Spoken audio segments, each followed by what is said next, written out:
Oversea under stone. Day 5, part 2. This isn't nearly as simple as I thought it would be, Simon said, frowning. He looked about him at the jagged gray rocks. From the standing stones last night, it looked as if there was just one lump of rock here, sticking out on its own. But there are so many of them, and they're all so big.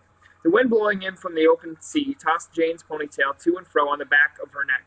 She looked back inland.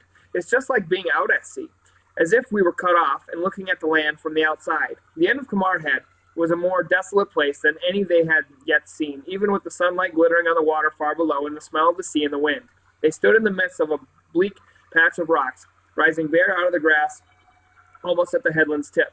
The ground fell away before them in a steep, grassy slope, and from there the sheer edge of the cliff dropped to meet the other rocks, 200 feet below, where the white waves endlessly grunted inside. They could see no sign of life or movement anywhere around. "It's lonely," Barney said. "It feels lonely itself, somehow. Different from us feeling lonely. I wonder what the next clue is, if there is one." "I don't think there is," Jane said slowly. "This is so much an end of a place. It doesn't lead anywhere. Everything leads towards it. Funny how we didn't see anybody at all on the way up. There are usually one or two people wandering about, even on the headlands." "There certainly were last night," Simon said. "Oh, don't. I keep trying not to remember. But there just isn't a living thing up anywhere near here. I think it's odd." "Mr. Penhallow says the locals keep away from the end of the headland," Barney said, clambering to perch above their heads on one of the rocks. Rufus tried to climb up beside him, slithered back again, and licked his ankle, whining. "They don't like the standing stones much either, but they never come up here at all." He wouldn't talk about it much. He said people thought the rocks were haunted and unlucky, and it sounded as if he believed it himself. He said they call them the gravestones. They call the standing stones that? No, these rocks here? Funny, I should have thought it would have been the other way around. The others do look like rather like gravestones in a kind of way, but these are just rocks, like any other rocks. Well, that's what he said, Barney shrugged his shoulders and nearly overbalanced. But that people didn't like them. I wonder why. Jane gazed up at the nearest crag of rock rising just above her head. Simon next to her tapped idly at its surface with the old brass telescope case. The manuscript safely rolled up inside. Barney had ceremonially handed it back that morning. Then suddenly he stopped tapping and stood stock still. "Whatever's the matter? Have you found anything?" Jane peered at the rock. "No, yes, oh, it's all right. I'm not looking at anything. Don't you remember in the manuscript? I can hear Great-Uncle Mary saying it now. Where the Cornishman said he hid the Grail, over sea and under stone." "That's right. And the same when they buried the strange knight. What was his name?" "Bedwin," Barney said. "Golly, I see what you mean. Over sea and under stone. Here!" But, Jane said. "It must be." Simon hopped distractedly on one foot. "Over sea? Well, we couldn't be anywhere that was much more obviously over the sea, could we? And under stone. Well, here are the stones. And this must be where they buried Bedwin as well." Barney hastily slithered down from his rock. "And that's why they call it the gravestones, and think it's haunted. They've forgotten all the real story because it's hundreds and hundreds of years ago, but they remember that bit, or at least they remember people being frightened to come here, and so they don't come either." "Perhaps they're right," Jane said nervously. "Oh, come off it. Well, anyway, even if Bedwin's ghost was floating about somewhere, he wouldn't want to scare us because we're on the same side as he was." "Great-Uncle Mary said something like that last night." Jane screwed up her forehead to remember. "Oh, never mind. Don't you realize what this means? We're there. We found it." Barney spluttered with delight. Rufus, catching his mood, pranced joyfully around them, barking into the wind. Simon looked at him. "All right, then. Where is it?" "Well," Barney said, pausing a little. "Here, under one of the rocks." "Yes, well, just stop rushing about like a madman and think for a minute. What do we have to do? Dig them all up?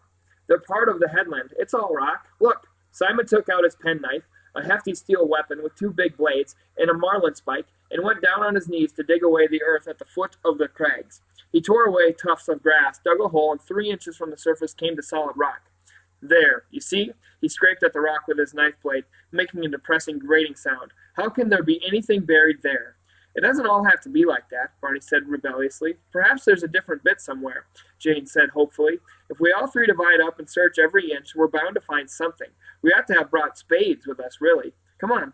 So Barney went to one end of the rocks and Jane 20 yards away to the other. Simon, glancing nervously down at the steep edge of the headland, went round to the seaward side and began working his way in from there.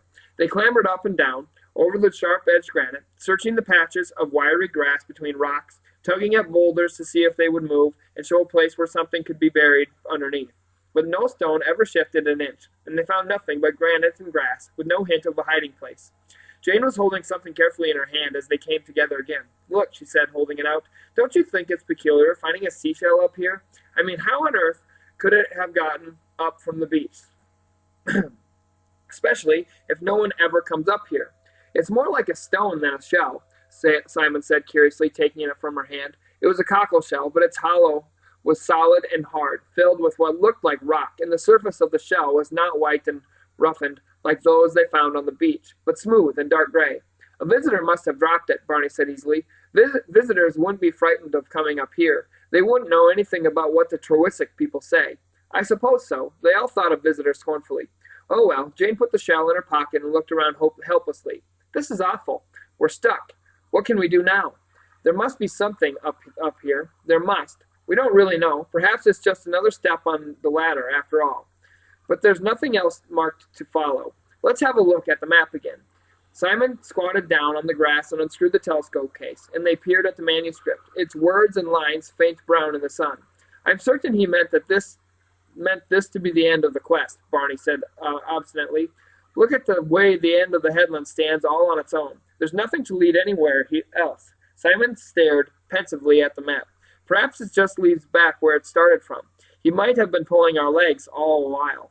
A sort of insurance policy to make it difficult for anyone to find the Grail. Perhaps he hid it somewhere we shall never find. Perhaps he took it with him after all. Perhaps it doesn't exist." They sat round in gloomy group, ignoring the sunshine and magnificent sweep of coast and sea. There was a long, despondent silence. Barney glanced up idly. "Where's Rufus got to?" "Dunno," Simon said morosely. "Fallen over the cliff, I expect. Sort of stupid thing that animal would do." "Oh, no," Barney said. Barney scrambled to his feet in concern. "I hope he's all right. Rufus! Rufus!" He put 2 fingers in his mouth and let out an ear-splitting whistle. Jane winced. They saw nothing and heard nothing but the wind, and then they became aware of a curious noise just above their heads, a kind of snuffling, scrabbling whine. "He's up there." Barney clambered round the side of the rocks, and they saw the top of his fair head appeared behind a jutting gray hump as he stood up. Then he suddenly vanished. His voice came over the rocks to them on the wind, muffled but tense with excitement. "Hey, come over here, quick!" The rocks made a kind of fortress, rising one after the other, like rows of battlements. They found him in the middle, crouching beside one of the peaks, watching Rufus. The dog stood quivering and intent, his nose close against the rock, one paw scraping feebly as he whined and sniffed. "Quick," Barney said without turning round. "I don't know what he's trying to do, but I think he's found something. I've never seen him like this before. If it's rats or rabbits, he just goes mad and barks and rushes about. But this is different. Look at him." Rufus seemed to be standing in a trance, unable to tear himself away from the rock face. "Let me look," Simon said. He stepped carefully past Barney and put one arm round Rufus's neck, fondling him under the chin as he drew him away from the rock. "There's a tiny gap here." His voice came back to them. "I can get my fingers inside. Ow! I say, if this top rock moves. I felt it shift. I'm sure I did. It nearly caught my hand. It's terrifically big, but I think, Jane, can you get round on my other side?" Jane squeezed herself between the rocks next to him. "Now get hold here," Simon directed her. "That jutting out bit. When I tell you, push as hard as you can away from you, towards the sea. Wait a minute. I've got to get a grip on my side. I don't know if this'll work. Now, heave!" Obediently, but without any idea of what she was supposed to be doing, Jane pushed with all her might at the rock face, with Simon panting and heaving beside her. For a long, strained moment, nothing happened. Then, just as their lungs seemed about to burst, they felt the rock move beneath their hands. It gave a very slight tremor, and then a grinding, grating lurch. They staggered back, and the great, rough, round rock rolled away from their hands and down into the nearest hollow. They could feel the crunching thud of its fall shake the rock where they stood. Where the boulder had been, there was a dark, shapeless hole about 2 feet across. They stood still, gaping. Rufus pattered forward across the rocks, bent his head to sniff delicately at it, and then turned back, his tail waving and his tongue hanging out over his teeth as if he were grinning. Simon moved forward at last and pulled away a couple of smaller rocks from the edge of the hole. He knelt down by it and peered inside, then put his arm in to see how deep it was. His arm disappeared up to his shoulder until he was lying flat and he could feel nothing but rough rock at the sides. He blinked up at Barney and Jane. "I can't feel any bottom to it," he said, hushed. His voice brought back their own, and they found they had been holding their breaths. "Get up. Let's have a look. This must be it, mustn't it? It must be where he hid the Grail. How deep do you think it goes? Gosh, this is terrific. Clever old Rufus." Rufus waved his tail faster. "That chunk of rock," Jane said, looking at it reverently where it lay tumbled on its side. It must have been there for 900 years. Imagine, 900 years. Well, it wasn't exactly loose, was it? Simon flexed his strained arm muscles tenderly. Though it must have been fairly delicately balanced, or we shouldn't have been able to shift it at all. Anyway, we've got to find how deep this goes before we know if there's anything there. He looked thoughtfully at the gaping dark mouth in the rock. Jane sighed to herself and stopped thinking about the centuries. Drop a stone down, then you can hear how deep it is. Like thunderstorms, counting the seconds between the lightning and the thunder to see how far away the storm is. Simon picked up a loose chunk of rock from the edge of the hole and poised it over the blackness. He let go, and it dropped out of sight. They listened. After a long time, Jane sat back on her heels. I couldn't hear anything, nor could I. Try again. Simon dropped another stone into the hole, and again they strained their ears to hear it strike the bottom. Nothing happened. There wasn't anything then either. No. It must be bottomless. Don't be an idiot. It can't be. Perhaps it comes out in Australia, Barney said, looking nervously at the hole. It just means the noise is too far away from us for us to hear, Simon said, but it must be tremendously deep. I wish we'd brought a rope. Look in your pockets, Jane said. There's always full of junk.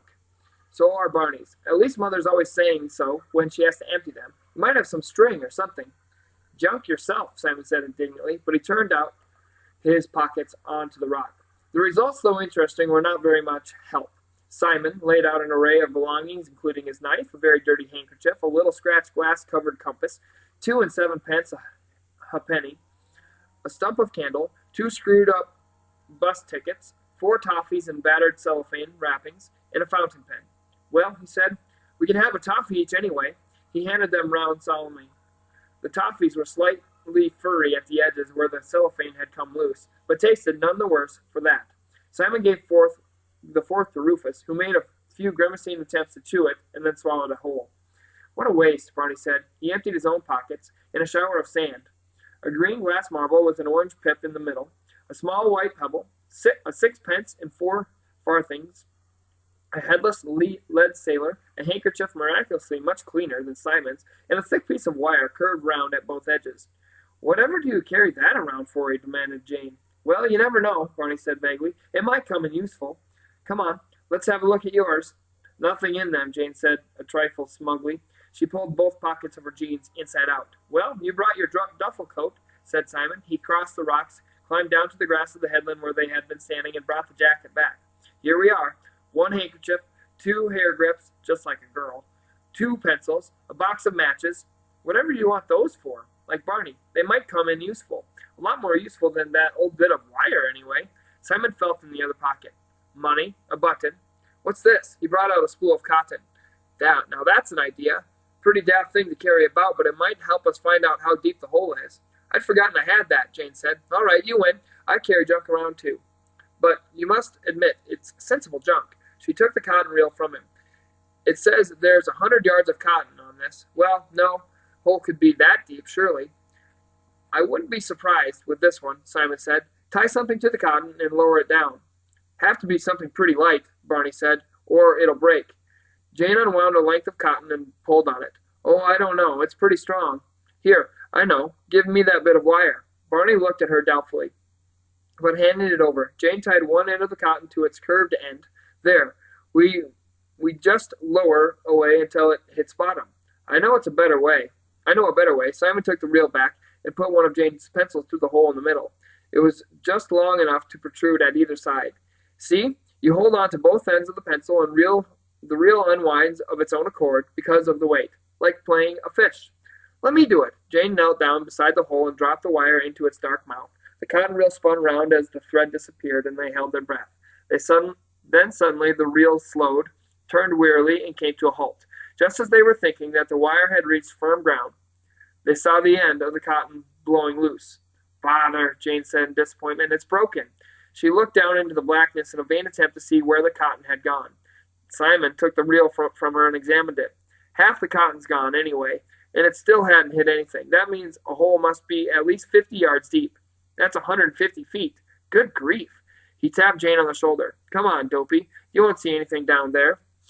Jane flapped her hand at him, still bending over the hole. Shut up. They waited patiently until she straightened herself, red in the face. I can hear the sea, she said, blinking into the sunlight. Of course you can hear the sea. So can I. It's just over the edge of the headland. No, I mean you can hear it down there. Simon looked at her, tapped his head inside. But Barney lay down close to the hole and put his head inside. She's right, you know, he said eagerly, looking up. Come and put your ear down here. Said Simon skeptically, and lay down beside him. Then he heard very faintly, coming up from the depths of the hole, a hollow booming sound. It faded and then rose again, slow and regular. Is that the sea? Of course it is, Jane said. That deep gonging sort of noise. Don't you recognize it? The sort of noise waves make when they wash into a cave. And think what it means. The hole must go all the way down through the cliff to the sea, and there must be an entrance down there, and that's where the Cornishman hid the Grail. But it can't go all that way. Simon sat up slowly, rubbing his ear. Couldn't this be vibration or something coming through the edge of the rocks down below? Well, I ask you, does it sound like it? No, Simon admitted, it doesn't. Only, how could anyone have made such a narrow little hole so deep? Goodness knows, but he did it, didn't he? Perhaps that little shell I found was thrown up through it somehow. Then if the Grail is down there, we must have to get at it from the entrance where the sea comes in. There must be a cave. I wonder if we can climb round from the harbor. Listen, Barney suddenly scrambled to his feet and stood upright, his head cocked. I heard something, like an engine. Simon and Jane stood up and listened to the distant waves in the wind. They could hear the seagulls crying, the plaintive yelping calls blown gustily towards them from below. And then the noise Barney had heard, the low thrumming of an engine from the direction of the harbor. It was Simon who caught sight of the long white bow of the yacht moving out round the curve of Kamar Head. He crouched low. Get down, quick, he said hoarsely. It's them. It's the Lady Mary. Barney and Jane dropped to the ground beside him. They can't see us if we keep behind the rocks, Simon said quietly. Don't move anyone until they've gone out of sight. I've got a gap here, Barney whispered. I can just see them through the rock. Mr. Withers is on deck and his sister with him. Their skipper's not there. He must be in the cockpit. They're looking this way, not up here. They seem to be looking at the cliffs. Mr. Withers has got binoculars. Now he's put them down, and he's turned to his sister to say something. I can't see the expression on his face. They aren't near enough. I wish they'd come closer.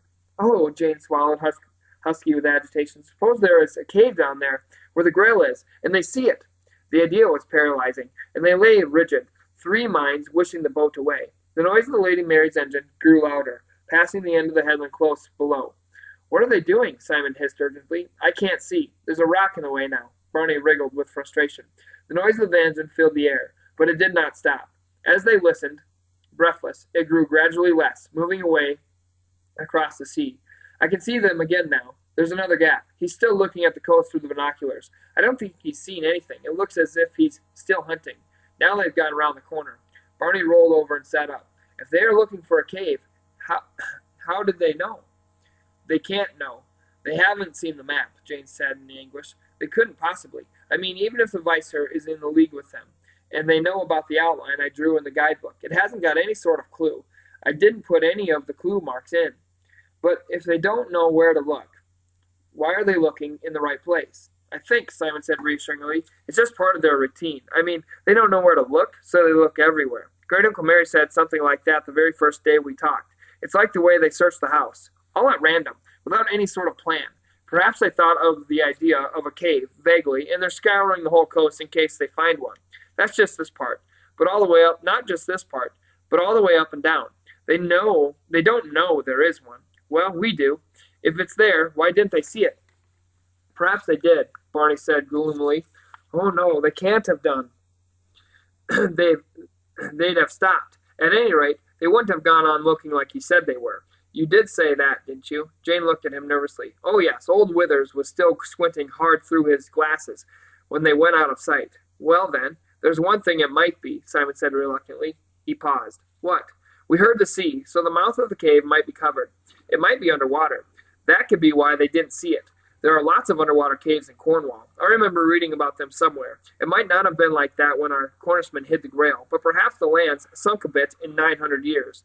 Well, that's good, Barney said. They'd never be able to find it then. Simon looked at him and raised his eyebrows. Nor should we. Barney stared. Oh, surely we could. You can dive pretty well. We wouldn't have a chance. I can dive, but I'm not a fish. I suppose the whole thing would be full of water, Jane said slowly, and the Grail would be under the sea, and all eaten away like wrecks of ships. Covered in barnacles, said Simon. It can't be. It mustn't be. He said over the sea, and it must be over the sea. We shall just have to find out. Great Uncle Mary will know." They stared at one another in consternation. "Mary? I'd forgotten all about him. Where is he? We've been up here for ages. He must have woken up hours ago. Barney, what exactly did you ask Mrs. Polk to tell him?" I said, would she say we'd gone for a walk with Rufus. He'd know where. She looked at me a bit funny, but she said she'd give him the message. I tried to make it sound like a game," said Barney, very serious. "I do hope nothing's happened to him," Jane said anxiously. "Don't worry, I expect he's still snoring," Simon said. He looked at his watch. "It's 11:30. Let's get down quickly before the yacht comes back. We might not be so lucky next time. If they came back under sail, we shouldn't hear them. I wonder why they didn't last time. There's more than enough wind." He frowned. "Oh, never mind," Barney said. "Let's go and find Mary. Round the back again. That boy might still be watching the front. No, we shall have to go the front way. Mary might be coming up. I've got a feeling we haven't much time left. We shall just have to risk getting caught. Come on." Chapter 11. But as soon as they came down within sight of the harbor, they saw that there was no question either of passing unseen or of being caught. The streets around the harbor were thronged with people, fishermen and shopkeepers in their Sunday suits, wives in their best summer dresses, and more gay crowding tourists than the children had ever seen in Trewick before. All the boats, swaying level with the quays on the high tide, were moored at one side, leaving a clear rectangle of water marked out with strings of bobbing white floats.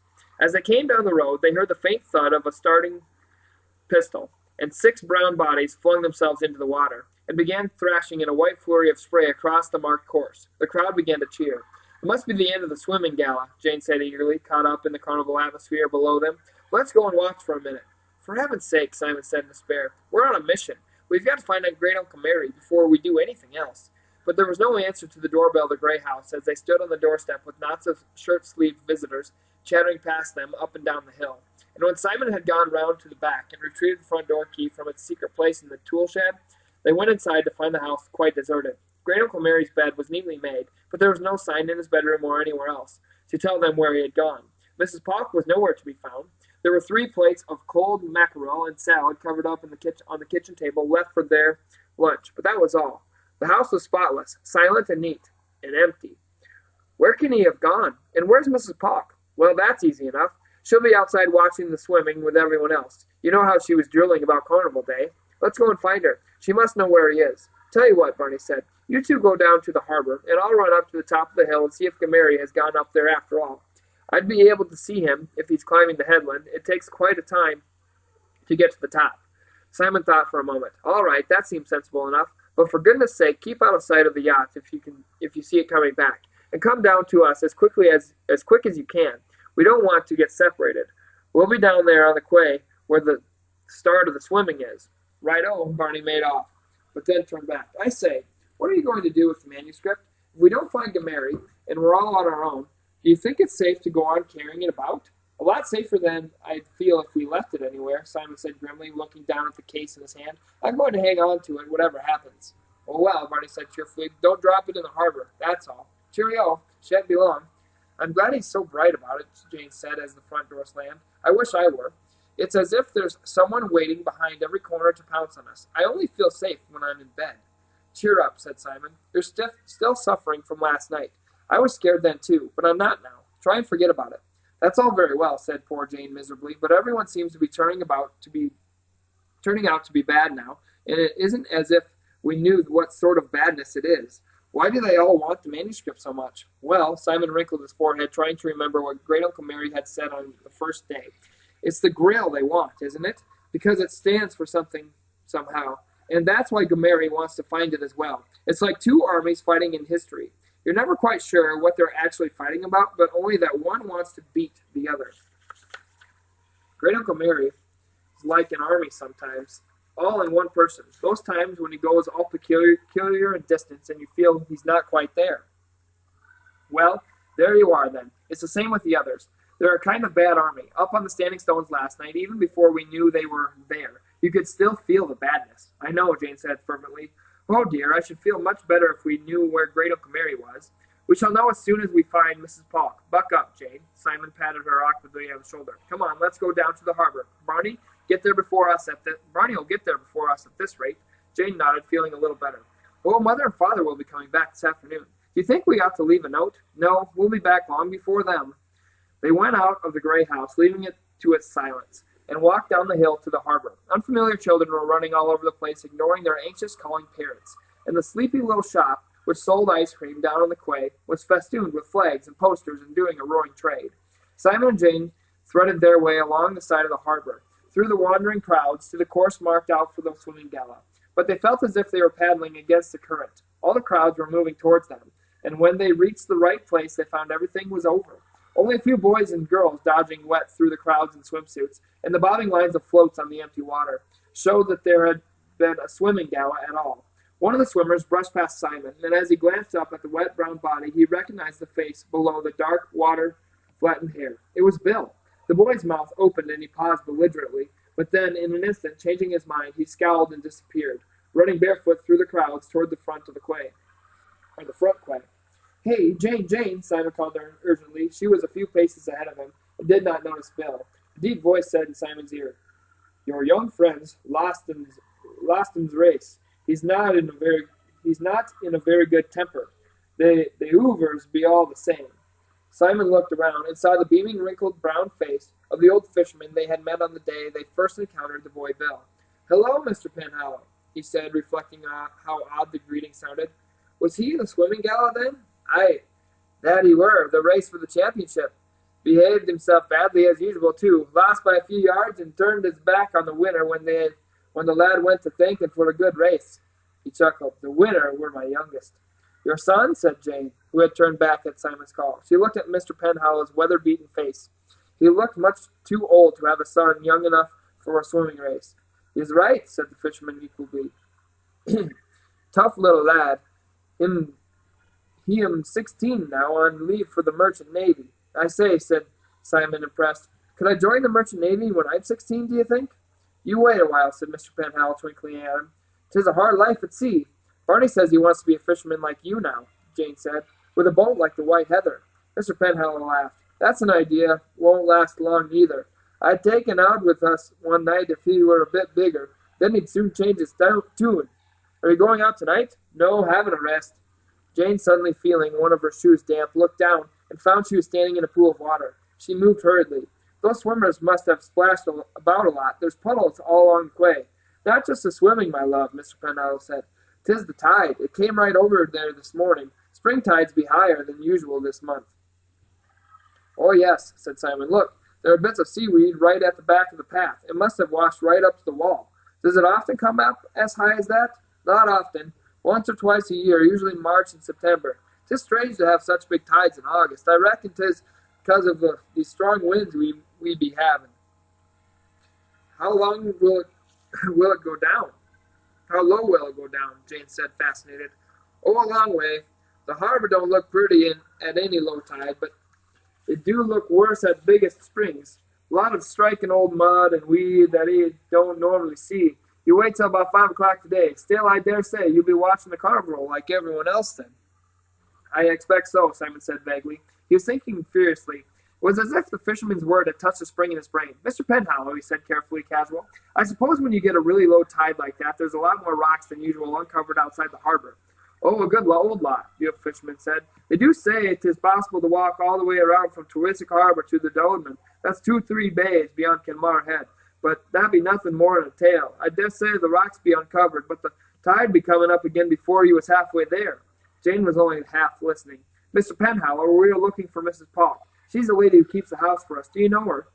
"Know Molly Polk?" said Mr. Penhallow, chuckling. "I should say I do. Nice lass she used to be. Still is, but she turned a bit misery when old Jim Polk died, costing your mom and dad a pretty penny, I be bound. Do anything for an extra pound, would old Moll. Now I'll come to think of it. Of course, she am your young friend Bill's auntie, too." "Mrs. Polk is?" Jane said, amazed. "That awful boy?" "Ah," Mr. Penhallow said placidly. "The two sides of the family don't have much to do with each other, mind. Most of the Twiswick forgets they've been even related. Don't suppose Ma likes people to know." "I think great Uncle Mary told me once," Simon said. "I clean forgotten. He said Bill was Mrs. Polk's no-good brother's son." Jane said thoughtfully, "I wonder whether— oh, well, it doesn't matter. Have you seen her anywhere about?" "Let me see now. I did pass the time of day with her. Oh, yeah. Up on the front quay, she were all dressed up for the carnival, some funny affair on her head, helping with the procession most like. I reckon you'll still find her up by there, unless she's popped in to have her dinner. The crowds have thinned around them now, milling about instead on the front quay with here and there groups of bandsmen in bright blue uniforms, clutching large curly silver trumpets and wearing ill-fitted blue-peaked caps. Simon and Jane peered across the harbor, but they were too far away to be able to distinguish faces. Well, I must be off to find my young Walter. Real cock-a-hoop he'll be. Remember me to our little fisherman, my dears. Mr. Penhall toddled off along the quay, grinning to himself. Jane, who had been wondering what it was about him that seemed different, realized for the first time that instead of the blue jersey and long thigh boots, he was in a stiff black suit and shoes that squeaked. I don't think he should have talked like that about Mrs. Paul, she said, troubled. You don't know. It might be important, Simon said. Anyway, what are we going to do now? We've got to find Mrs. Paul to know where Great Uncle Mary's gone. But Mr. Penhallow says he saw her on the other side of the harbor, and we told Barney we'd meet him here. I wonder where Barney is. He surely had time to get up to the top of the road and back by now. Look, you go and see if Mrs. Pauk is over there, and I'll be here till he comes. Simon rubbed his ear. I don't know. I don't like all this splitting up. We've got Great Uncle Mary. We haven't got Great Uncle Mary. We haven't got Barney for the moment, and if you and I split up, nobody will have anybody else at all. Any one of us could get nobbled, and the others not know. I think we ought to keep together. Well, all right, Jane said. We'll wait a bit longer. Let's go back to the corner of the front quay, and we can cut him off. That's the only way down here. He'll have to pass it. As they walked back, they saw the Truissic band forming up across the harbor with the crowd bobbing and weaving around them and children darting excitedly to and fro on the edge. One of the two strange figures stood among the white shirts and summer dresses, tall, fantastically colored, decked with ribbons and leaves, with monstrous false heads set on their shoulders. They must be part of the carnival procession. I think it's starting. Listen, with a horrible noise. The band had begun, a wavering, brassy tune that revolved itself gradually into a recognizable march. Oh, come on, it's not that bad, Jane said. I expect they're more used to fishing than playing trumpets. Anyway, it's very cheerful sounding. I like it. Let's sit on the wall here at the corner. We can catch Barney when he passes. Simon crossed into the road and looked up the hill. I can't see any sign of him, but there's so many people about it's difficult to see properly.